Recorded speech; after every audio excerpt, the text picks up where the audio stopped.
आज का टॉपिक है लाइन एंड एंगल्स। ठीक है, स्टार्टिंग आपको किससे करनी है? देखो ये क्या चीज है? एक पॉइंट है। क्या है? पॉइंट। दो पॉइंट से दो, एक पॉइंट ये रहा, एक पॉइंट ये रहा, एंड पॉइंट्स बोलते हैं, एंड पॉइंट है ना, से मिला के बनता है आपका एक क्या? Line segment. क्या बनता है? Line segment. एक तरफ से डॉट हो, एक तरफ से एरो हो, तो उसको क्या बोलते हैं? रे बोलते हैं। क्या बोलते हैं? रे बोलते हैं। ठीक है, दोनों तरीके से एरो हो तो उसे क्या बोला जाता है? लाइन बोला जाता है। क्या बोला जाता है? लाइन बोला जाता है। ठीक है, दो लाइंस जब मिलती है तब जाके आपका क्या बनता है? एंगल्स। देखो एक लाइन ये थी, अपने आप एक लाइन एंगल नहीं बनाती, बनाती है तो 180 का बनाती है, शायद आपने पढ़ा था। लेकिन अगर दो लाइन बनती है तो यहाँ एंगल्स बने, एक एंगल यहाँ पे, एक यहाँ पे, एक यहाँ पे और एक यहाँ पे। बहुत सारे एंगल, चार एंगल बन गए ना। वो कब हुआ? जब दो लाइनें मिली। यहाँ नहीं मिल रही थी लाइनें, अपनी लाइनें अलग थी। ये तो रे है, ये लाइन सेगमेंट है, ये पॉइंट है। ये आपको ध्यान रखना सारी चीजें कि कौन सी चीज को क्या बोलते हैं। पॉइंट, दो पॉइंटों को मिला के लाइन सेगमेंट। एक पॉइंट और एक तरफ से एरो रहता है तो रे है ना, दोनों तरफ एरो रहता है तो लाइन होता है। लाइन और लाइन सेगमेंट में तुम भटक सकते हो। जब एरो होगा तो लाइन है ना, और जब पॉइंट होगा। इसका मतलब क्या होता है? एरो। एरो होने का मतलब है कि ये राइट साइड में कितनी भी लंबी जा सकती है, इसका अंत नहीं है। यहाँ पे इसका अंत फिक्स हो चुका है, मतलब एंड फिक्स हो चुका है। यहाँ पे इनका एंड, ये इससे बड़ी नहीं हो सकती। यहाँ पे देखो, यानी ये और लंबी करी जा सकती है। हाँ, ये इधर से भी और लंबा हो सकता है और इधर से भी और लंबा हो सकता है, इसलिए बताया जाता है कि लाइन इसलिए अलग होती है। ठीक है, next topic, types of angle. सबसे पहला जो हमारा एंगल होता है वो होता है एक्यूट एंगल। क्या खासियत होती है? ये 90 डिग्री से छोटा होता है ना। जैसे मान लो एक्स एक एंगल है तो ये 90 डिग्री से छोटा होगा। एग्जांपल के लिए 30, 45 है ना, 73 है ना, 85। कोई भी एंगल जो 90 डिग्री से छोटा है वो क्या होते हैं? एक्यूट एंगल होते हैं। ठीक है, एक्यूट एंगल। अगर इसका डायग्राम बनाने का ट्राई करो तो इसको इस तरीके से बनेगा। देखो ऐसे डायग्राम बनेगा। ठीक है, इसके बाद जो अगला एंगल होता है वो होता है राइट एंगल। क्यों? क्योंकि जो एग्जैक्ट 90 का होता है ना। अगर एक्स एक एंगल है तो 90 का होना चाहिए, तब जाके वो एक्यूट एंगल होगा। ठीक है, ध्यान से देखना, राइट एंगल कितना है? x इक्वल टू 90 डिग्री है ना।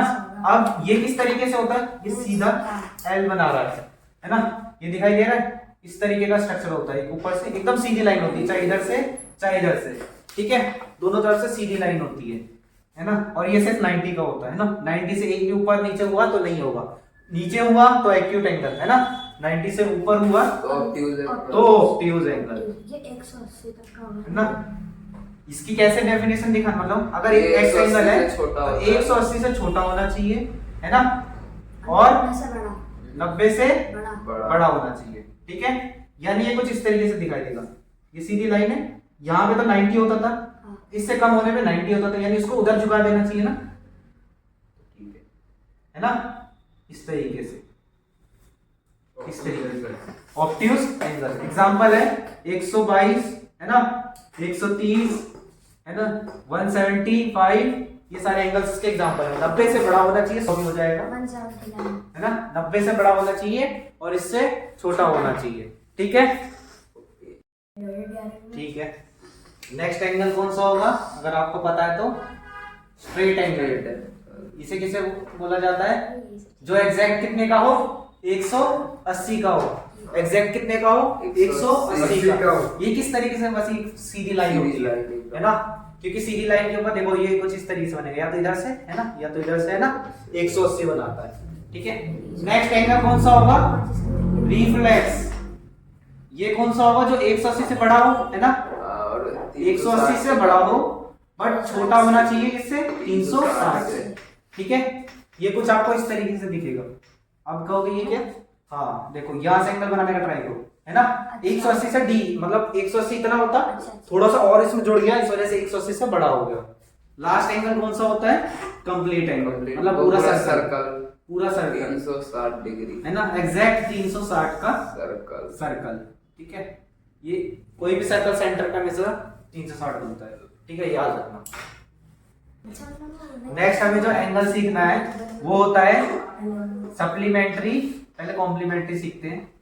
कॉम्प्लीमेंट्री एंगल, ठीक है, और कौन सा एंगल? सप्लीमेंट्री एंगल, ठीक है। ये ध्यान रखना, ये बहुत जगह यूज होता है। इसके अंदर हमेशा दो एंगल का जोड़ा होगा, है ना, पेयर, दो एंगल का। मान लो एक एंगल ए है और एक एंगल बी है, इधर भी एक एंगल ए है और एक एंगल बी है। जो कॉम्प्लीमेंट्री है, आप ये देखना, सी पहले आता है, एस पहले आता है ना, सी पहले आता है ना। तो मैं याद करने का पहले बता देता हूँ, कॉम्प्लीमेंट्री का जो एंगल का जोड़ा हो उसे प्लस करके 90 डिग्री बनता है पेयर का, और इसे प्लस करके 180 बनता है, ठीक है। अब याद कैसे करोगे? सी पहले आता है तो 90 है ना, एस बाद में आता है तो इस वजह से 180, ठीक है। ऐसे याद कर लोगे, क्योंकि कई बार कंफ्यूज होता है, कॉम्प्लीमेंट्री में 180 डाल देते हो तो आपका क्वेश्चन गलत हो जाता है। इसका क्वेश्चन का कहां इस्तेमाल आता है? मान लो कहीं बोले एक एंगल है वो है 60 का, तो आपसे बोलेगा इसका कॉम्प्लीमेंट्री बताओ। क्या बताओ? कॉम्प्लीमेंट्री, यानी कि 90 से माइनस करो, 90 से माइनस करो 30, तो 30। और इसी का क्या पूछ ले? सप्लीमेंट्री। तो एमसीक्यू में आते ज्यादा 120, तो 180 में माइनस है सब, ठीक है। क्लियर है? सप्लीमेंट्री कॉम्प्लीमेंट्री यही पूछता है, ठीक है। Supplementary complementary. चलो देखो, लाइंस जो आपने पढ़ी है वो दो तरीके से होती हैं, एक ये वाली और एक ये। क्या बोला जाता है? इन्हें पैरेलल लाइंस बोला जाता है, जो कभी मिलती नहीं। हाँ, जो लाइन कभी ना मिले, जैसे रेल की पटरी है ना, अगर इसको हम कितना भी आगे खींचते तो वो आपस में नहीं मिलेगी, मतलब इस तरीके से नहीं होता वो कभी भी, ये हो गया, इस तरीके से नहीं होता। कोई रेल की पटरी ऐसे जाकर मुड़ जाती है, ठीक है, वो मुड़ना अलग होता है, लेकिन वो आपस में मैच नहीं करती। अगर मैच करती है तो दूसरी पटरी को आना पड़ता है, लेकिन वो भी आपस में मैच नहीं करती, याद रखना। एक लाइन होती है जो मिलती है, जो लाइन मिलती है और जो लाइन नहीं मिलती है। जो लाइन नहीं मिलती है उसे पैरेलल लाइंस बोलते हैं, जो लाइन मिलती है उसे क्या सी लाइन बोलते हैं? इंटरसेक्टिंग लाइंस, ठीक है। और एंगल कौन सी लाइन बनाती है? पैरेलल लाइंस बनाती है, इंटरसेक्टिंग लाइंस बनाती है। एंगल कौन सी लाइन बनाती होगी? ये या ये? इंटरसेक्टिंग। जब मिलेगी नहीं तब तक लाइन एंगल कैसा मिलेगा? तो ये मिल गई है, तो यहाँ अब कौन कौन से एंगल जानना है? देखो, सबसे पहले हमें पढ़ना है VOA, यानी कि वर्टिकली अपोजिट एंगल। ये किस लिए पढ़ते हैं? ये दिख रहा है एक्स, ये सामने है, ये सामने, ठीक है।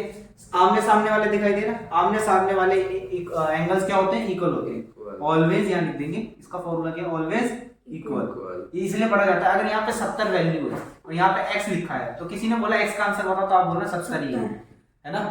अगर यहाँ पे y लिखा है और यहाँ पे 120 लिखा है ना, मान लो 110 लिखा है, ठीक है, तो y का आंसर कितना होगा? 110 ही होगा। ये कौन सा एंगल है? वर्टिकली अपोजिट एंगल, ठीक है। नेक्स्ट कौन सा एंगल आएगा वर्टिकली अपोजिट के बाद? Linear pair. ध्यान से देखना, ये बहुत ज्यादा तकलीफ देता है तुम्हें अगर समझ नहीं आता। लीनियर पेयर, लीनियर पेयर एक स्ट्रेट लाइन होती है ना, उसके ऊपर बनने वाला डी होता है, ठीक है। अब मान लो इस तरीके से कहीं दिया हुआ है, ठीक है, ये है, तो एक एंगल इस साइड है और एक है, मान लो ये एक्स है और ये वाई है। तो लीनियर पेयर क्या कहता है? अगर x का आंसर हमें अभी नहीं पता है, लेकिन अगर x का आंसर को y के आंसर में प्लस करोगे तो आपको हमेशा क्या मिलेगा? 180 मिलेगा। इस चीज को क्या बोला जाता है? Linear pair. इसी का एग्जांपल में आपको समझे, इसी का एग्जांपल में देखो कहां से मैं ये क्यों समझा रहा हूं। जब भी इंटरसेक्शन, याद रखना, जब भी पैरेलल लाइंस होती है तो नो एंगल बनेगा। इंटरसेक्टिंग लाइन में दो तरह के एंगल बनेंगे, कौन से? वर्टिकली अपोजिट एंगल्स, आमने सामने वाले देख लिया।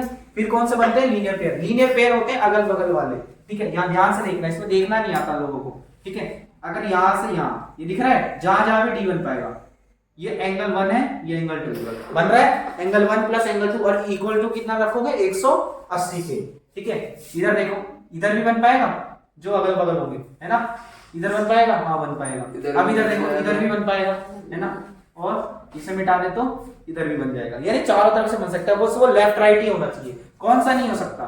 इधर से इधर आ जाए, तो ये नहीं है ना एंगल 1, और इसे मान लो एंगल 3 है, तो एंगल 1 और एंगल 3 का कैसा रिश्ता है? आप बोलना वर्टिकली अपोजिट एंगल। अगर वो उसके सामने आ रहे हैं तो वर्टिकली अपोजिट है, अगर वो उसके बगल में बैठा है तो कौन सा एंगल है? बताओ। Linear pair. लीनियर पेयर है। 1 और 4 कैसा है? लीनियर पेयर है। 2 और 3 कौन सा है? Linear pair. 1 और 2 कैसा है? Linear pair. 3 4 कैसा? Linear pair. लेकिन 2 4 कैसे?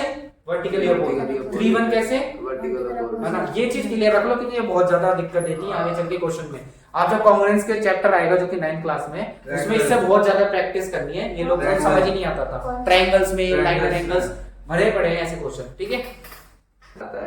ठीक है, अब ये पैरेलल लाइन थी, मान लो इसका नाम L है, इसका नाम M है।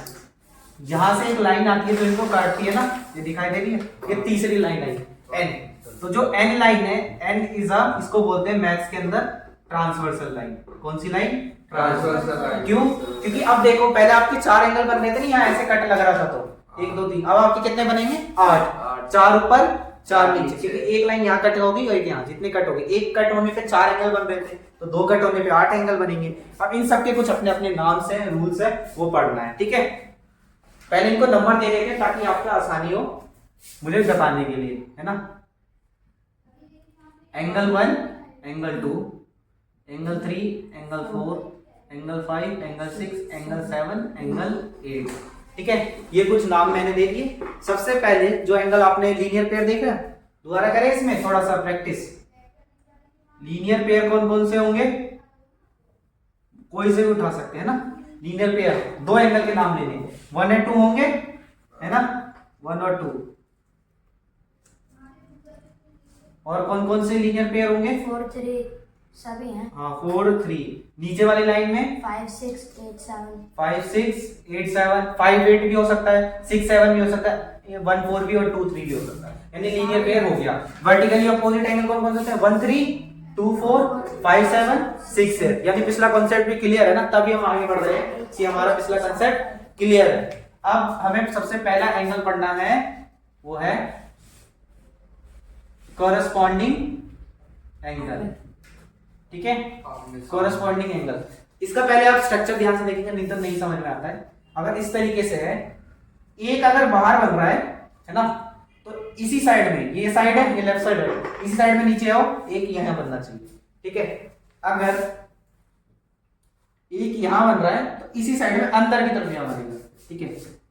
अगर एक यहां बन रहा है तो इसी साइड में अंदर बना है ना, इस बार बाहर, लेकिन इसी साइड में, साइड यहां मत कर देना वरना गलत हो जाएगा, याद रहेगा।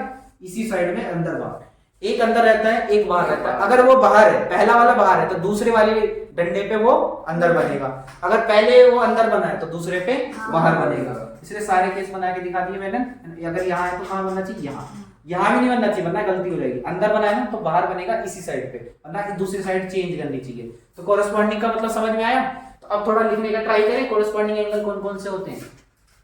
कोरेस्पॉन्डिंग एंगल होते हैं आपके, कोरेस्पॉन्डिंग एंगल देखो 1, अगर 1 है तो इसका कोरेस्पॉन्डिंग एंगल कौन सा होगा? 1 का कोरेस्पॉन्डिंग कौन सा होगा? 3 नहीं, एंगल 5। 1 बाहर है, इसी साइड में अंदर की तरफ कौन है? 5 है ना। 3 का कौन सा कोरेस्पॉन्डिंग होगा? 7 3 का 7 3 का 7, सही है, आने लगा आपको समझ में। 4 का कौन सा होगा? 4 का 8। हाँ, आ चुका है। अब हम ये किस लिए पढ़ रहे हैं? अभी हम इसलिए पढ़ रहे हैं क्योंकि कोरेस्पॉन्डिंग एंगल आर इक्वल। इसका क्या मतलब है? एंगल 1 की जो भी वैल्यू होगी वही एंगल 5 की होगी, एंगल 3 की जो भी वैल्यू वही सेम 7 की होगी, एंगल 4 की जो भी वैल्यू वही 8 की होगी। कोरेस्पॉन्डिंग ये बताता है। मान लो अगर यहाँ पर 30 लिखा हुआ है तो यानी 5 भी कितना होगा? 30 का ही होगा, है ना। इसलिए पढ़ना होता है कि अगर कुछ यहाँ पे x लिख दे, y लिख दे, इसका वैल्यू बताओ, तो यहाँ से हम हेल्प ले लेते हैं कि ये इतने का होगा। डन है इतना। नेक्स्ट पढ़ना पड़ता है हमें अल्टरनेट इंटीरियर एंगल, फिर अल्टरनेट एक्सटीरियर पढ़ेंगे। ध्यान से समझना। इंटीरियर एंगल ये देखने में कुछ इस तरीके से होता है, पहले आपको बता देता हूँ। 2 ही कंडीशन हो सकती है इसकी, है ना। ध्यान से देखो। इंटीरियर से क्या मतलब पता लगता है? अंदर ही होगा, बाहर तो होगा नहीं इसका, है ना। ये पता लगता है दोनों एंगल अंदर ही होंगे। अल्टरनेट का मतलब होता है मैथ्स के अंदर या इंग्लिश के अंदर अपोजिट साइड, इधर तो उधर, है ना। तो अगर एक एंगल यहाँ है तो इसका अल्टरनेट इधर होगा, एक इधर होगा। अल्टर मतलब दूसरी साइड, दूसरी साइड, ये दूसरी साइड बनाए और अंदर से बाहर जाना ही नहीं हमें, क्योंकि इंटीरियर बोल दिया, हमें बाहर जाएंगे नहीं। अगर हम ये कर देंगे गलती से तो हमारा गलत हो जाएगा, और अगर हम ये कर देंगे तो ये तो कॉरेस्पॉन्डिंग था, इनको अल्टरनेट इंटीरियर, एक एंगल दोनों कैसे हो सकते हैं? नहीं, एक एंगल एक ही हो सकता है। तो ये क्या है? अल्टरनेट इंटीरियर, और इधर होगा तो कहां पे? यहाँ बनेगा, बस खत्म। यही 2 ही चांसेस हो सकते हैं अल्टरनेट इंटीरियर के। तो इस हिसाब से वहां से ढूंढ के बताओ कौन कौन से होंगे। Angle 4 angle 6 angle 3 angle. हाँ, एंगल 4 और एंगल 6 और एंगल 3 एंगल 3 एंगल 5। ये भी हम किस लिए पढ़ रहे हैं? क्योंकि alternate interior angle are equal. ये भी क्या होते हैं? इक्वल होते हैं। अगर यहाँ 30 लिखा है तो समझ लेना यहाँ भी 30 होगा, अगर यहाँ 40 लिखा है तो यानी समझ लेना यहाँ पे भी 40 ही एंगल। ऊपर वाले में एंगल 1 एंगल 3 एंगल नहीं, वो वर्टिकली अपोजिट एंगल, ध्यान रखना। वो बाहर है ना, बाहर से तो कवर नहीं है ना, ये वर्टिकली अपोजिट। यही अब तूने अपने आप को कंफ्यूज किया कर लिया ना। 1 और 3 तो वर्टिकली अपोजिट एंगल है, डब्बे के अंदर होना चाहिए। अगर आपको इसका सीधा सीधा कंसेप्ट समझो, ये आपका डब्बा है, इसके अंदर होना चाहिए। यहां से तो ये ओपन है, यहां से ओपन है, ऐसे या ऐसे, ठीक है। अल्टरनेट इंटीरियर आ गया, तो अल्टरनेट एक्सटीरियर भी आ ही जाएगा सबको, अल्टरनेट एक्सटीरियर, ठीक है। यहां कर देता हूं मैं एंगल 3 एंगल 8 अल्टरनेट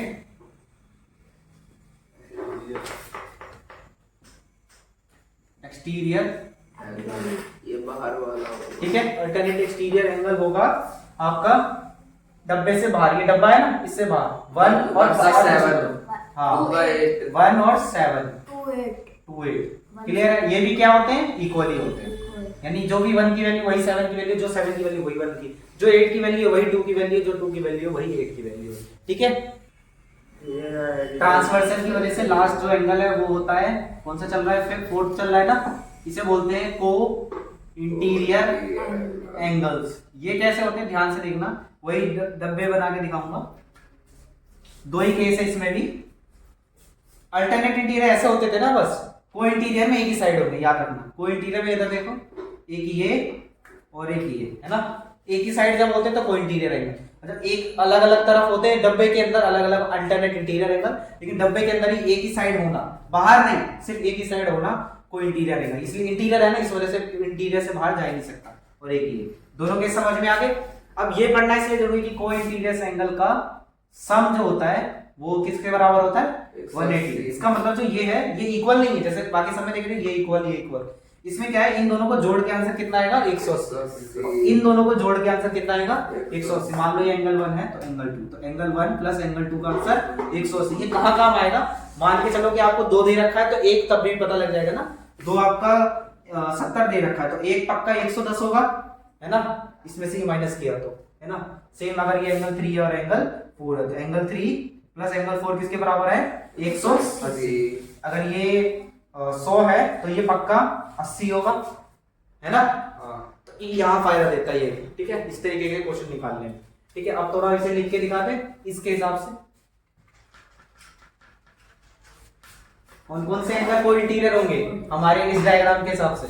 इस डायग्राम के हिसाब से कौन से एंगल हमारे एंगल 4 प्लस एंगल 5। और उसको दिखाते कैसे हैं, अब यहाँ लिख देते हैं, ये है क्या, को इंटीरियर एंगल। इसका यूज किया जाता है क्वेश्चंस में। वर्टिकल, फिर एंगल 3 प्लस एंगल 6, 6 फिर से वही 180 को इंटीरियर ब्रैकेट में। जब भी हम लाइन एंड एंगल्स का क्वेश्चन करते हैं पहले रूल लिख देते हैं और फिर क्वेश्चन किए जाते हैं।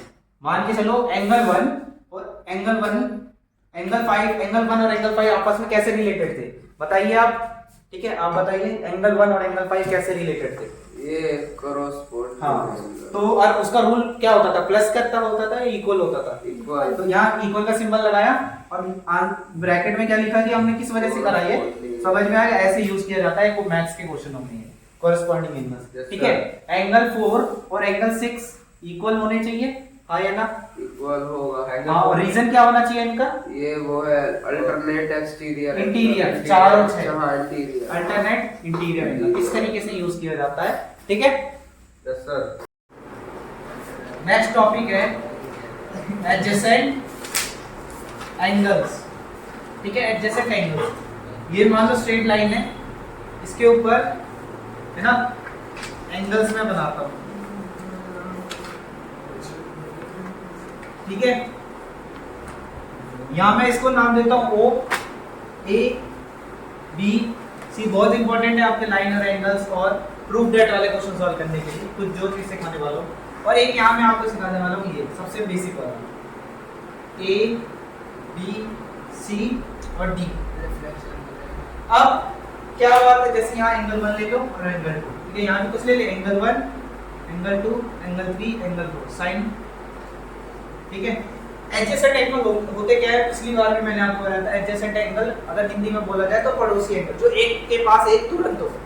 1, 2 के तुरंत बाद ही है ना, कोई बीच में कोई और एंगल घुस गया है यहाँ पे, नहीं ना, 1 के तुरंत बाद 2 है, इस वजह से इसको क्या बोला गया है, एडजेसेंट एंगल। तो बोला जाएगा कि angle 2 angle 1 are adjacent angle, adjacent angle.